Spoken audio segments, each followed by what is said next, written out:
शांति। 16 सितंबर 2021। प्रातः मुरली। बाप दादा के महावाक्य। मीठे बच्चे, बेहद का बाप इस बेहद की महफिल में गरीब बच्चों को गोद लेने के लिए आए हैं। उन्हें देवताओं की महफिल में आने की ज़रूरत नहीं। प्रश्न: बच्चों को कौन सा दिन बड़े ही धूमधाम से मनाना चाहिए?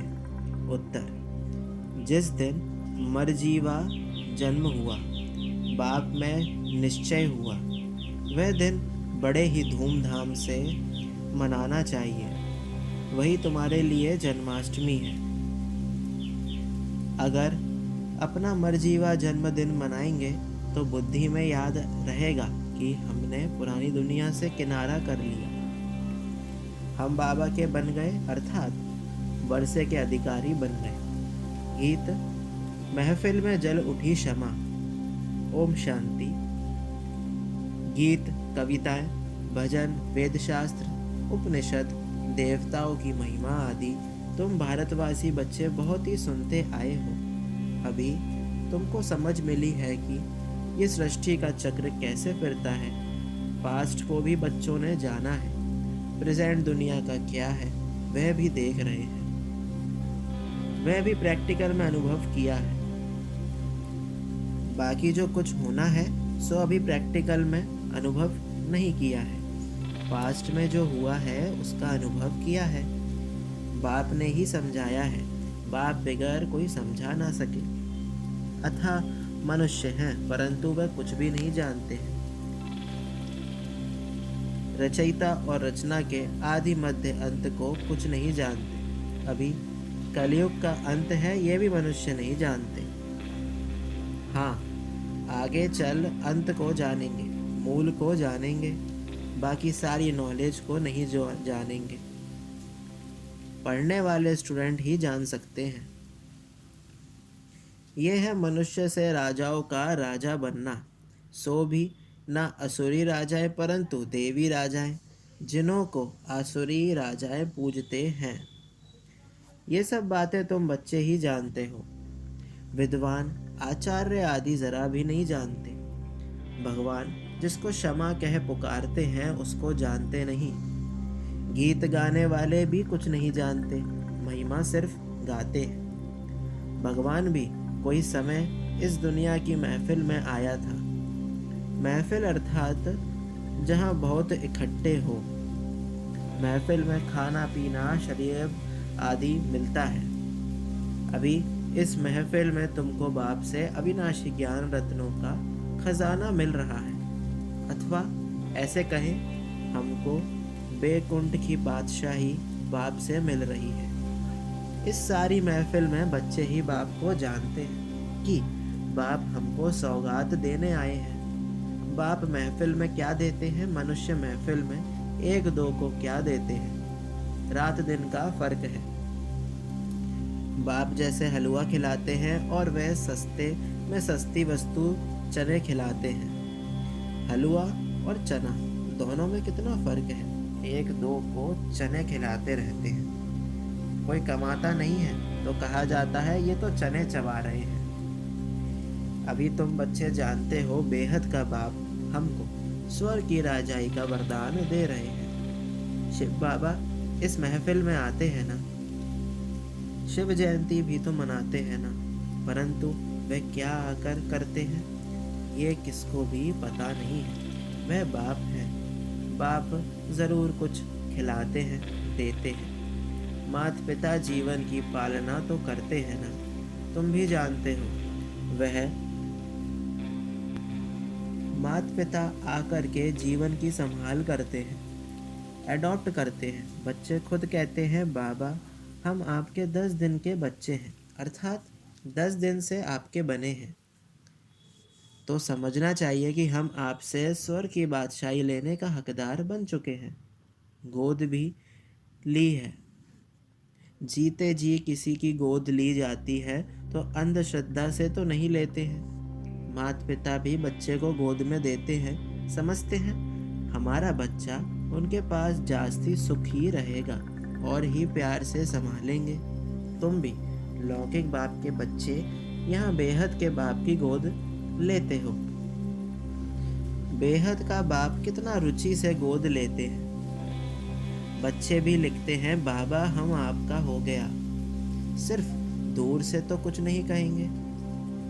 प्रैक्टिकल में गोद ली जाती है तो सेरेमनी भी की जाती है। जैसे जन्मदिन मनाते हैं ना, तो ये भी बच्चे बनते हैं। कहते हैं हम आपके लिए तो 6-7 दिन बाद नामकरण भी मनाना चाहिए ना, परंतु कोई भी मनाते नहीं। अपनी जन्माष्टमी को बड़े धूमधाम से मनानी चाहिए, परंतु मनाते ही नहीं। ज्ञान भी नहीं है कि हमको जयंती मनानी है। 12 मास होते हैं तो मनाते हैं। अरे पहले मनाया नहीं, 12 मास के बाद क्यों मनाते हो? ज्ञान ही नहीं, निश्चय नहीं होगा। एक बार जन्मदिन मनाया वह तो पक्के हो गए। फिर अगर जन्मदिन मनाते हुए भागंती हो गए तो समझा जाएगा ये मर गया। जन्म भी कोई तो बहुत धूमधाम से मनाते हैं। कोई गरीब होगा तो गुड़ चने भी बांट सकते हैं, जास्ती नहीं। बच्चों को पूरी रीति समझ में नहीं आता है, इसलिए खुशी नहीं होती है। जन्मदिन मनाए तो याद भी पक्का पड़े, परंतु वह बुद्धि में नहीं है।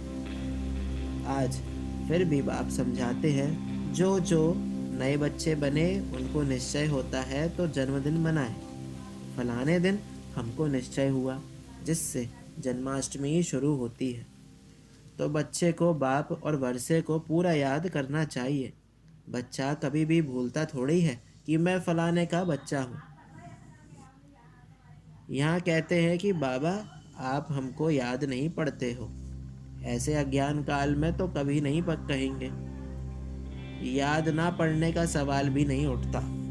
तुम बाप को याद करते हो, बाप तो सबको याद करते ही हैं। सब हमारे बच्चे कामचिता पर जलकर भस्म हो गए हैं। ऐसे और कोई गुरु व महात्मा आदि नहीं कहेंगे। ये भगवानुवाच ही है कि मेरे सब बच्चे हैं। भगवान के तो सब बच्चे हैं ना।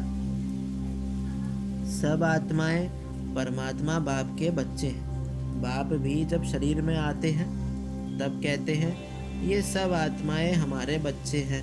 काम चिता पर चढ़ भस्मीभूत तमो प्रधान हो पड़े हैं। भारतवासी कितने आयरन एज्ड हो गए हैं। कामचिता पर बैठ सब सावरे बन पड़े हैं। जो पूज्य नंबर 1 गोरा था सो अब पुजारी सावरा हो गया है।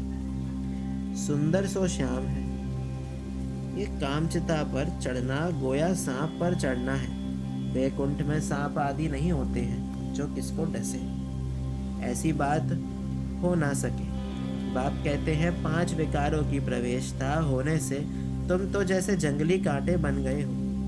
कहते हैं बाबा हम मानते हैं ये है ही कांटों का जंगल। 1-2 को डसकर सब भस्मीभूत हो गए। भगवानुवाच मुझ ज्ञान सागर के बच्चे जिनको मैंने कल्प पहले भी आकर स्वच्छ बनाया था, अब पतित काले हो गए हैं।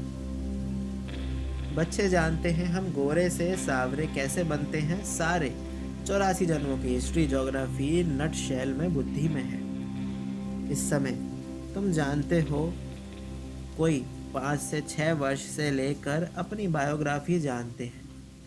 नंबरवार बुद्धि अनुसार हर एक अपने पास्ट बायोग्राफी को भी जानते हैं। हमने क्या क्या बुरा काम किया।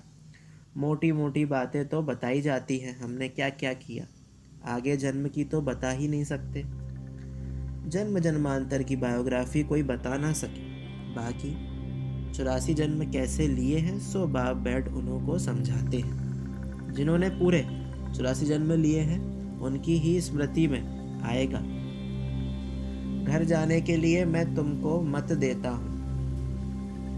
इसलिए बाप कहते हैं ये नॉलेज सब धर्म वालों के लिए है। अगर मुक्ति धाम घर जाने चाहते हो तो बाप ही ले जा सकते हैं। सिवाय बाप के और कोई भी अपने घर जा नहीं सकते। कोई के पास ये युक्ति है नहीं जो बाप को याद कर और वहां पहुंचे। पुनर्जन्म तो सबको लेना है। बाप बिगर तो कोई ले जा नहीं सकते। मोक्ष का ख्याल तो कभी भी नहीं करना है, ये तो हो नहीं सकता। ये तो अनादि बना बनाया ड्रामा है, इससे कोई भी निकल नहीं सकते। सबका एक बाप ही लिबरेटर गाइड है। वही आकर युक्ति बतलाते हैं कि मुझे याद करो तो तुम्हारे विकर्म विनाश होंगे, नहीं तो सजाएं खानी पड़ेगी। पुरुषार्थ नहीं करते हैं तो समझते हैं यहाँ का नहीं है मुक्ति, जीवन मुक्ति का रास्ता। तुम बच्चे नंबरवार पुरुषार्थ अनुसार जानते हो। हर एक के समझाने की रफ्तार अपनी अपनी है। तुम भी तो कह सकते हो इस समय पतित दुनिया है, कितना मारा मारी आदि होती है। सतयुग में ये नहीं होगा, अभी कलयुग है। ये तो सब मनुष्य मानेंगे। Satyug, Treta, golden age, silver age और भाषाओं में भी कोई नाम कहते जरूर होंगे। इंग्लिश तो सब जानते हैं, डिक्शनरी भी होती है इंग्लिश हिंदी की। अंग्रेज लोग बहुत समय राज्य करके गए तो उन्हों की इंग्लिश काम में आती है। मनुष्य इस समय ये तो मानते हैं कि हमारे में कोई गुण नहीं है। बाबा आप आकर रहम करो, फिर से हमको पवित्र बनाओ, हम पतित हैं।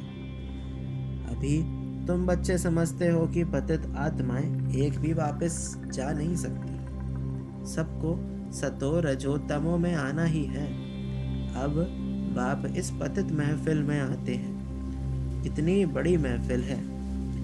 मैं देवताओं की महफिल में कभी आता ही नहीं। जहाँ माल ठाल 36 प्रकार के भोजन मिल सके वहां मैं आता ही नहीं।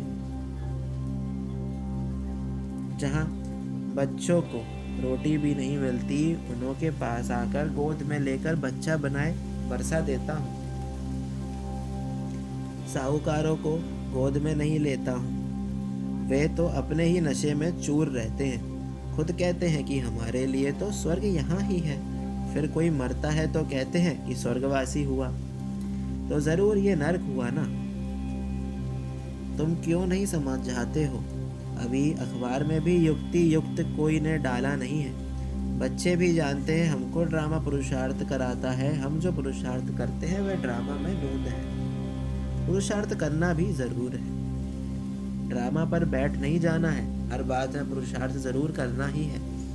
कर्मयोगी राजयोगी है ना, वह है कर्म सन्यासी हठ योगी। तुम तो सब कुछ करते हो, घर में रहते बाल बच्चों को संभालते हो, वह तो भाग जाते हैं। अच्छा नहीं लगता है, परंतु वह पवित्रता भी भारत में चाहिए ना, फिर भी अच्छा है। अभी तो पवित्र भी नहीं रहते हैं। ऐसे नहीं कि वह कोई पवित्र दुनिया में जा सकते हैं, सिवाय बाप के कोई ले नहीं जा सकते। अभी तुम जानते हो शांति धाम तो हमारा घर है, परंतु जाए कैसे? बहुत पाप किए हैं।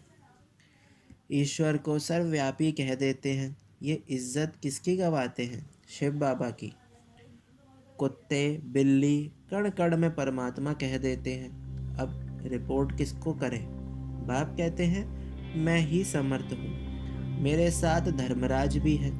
ये सबके लिए कयामत का समय है। सब सजाएं आदि भोग कर वापस चले जाएंगे।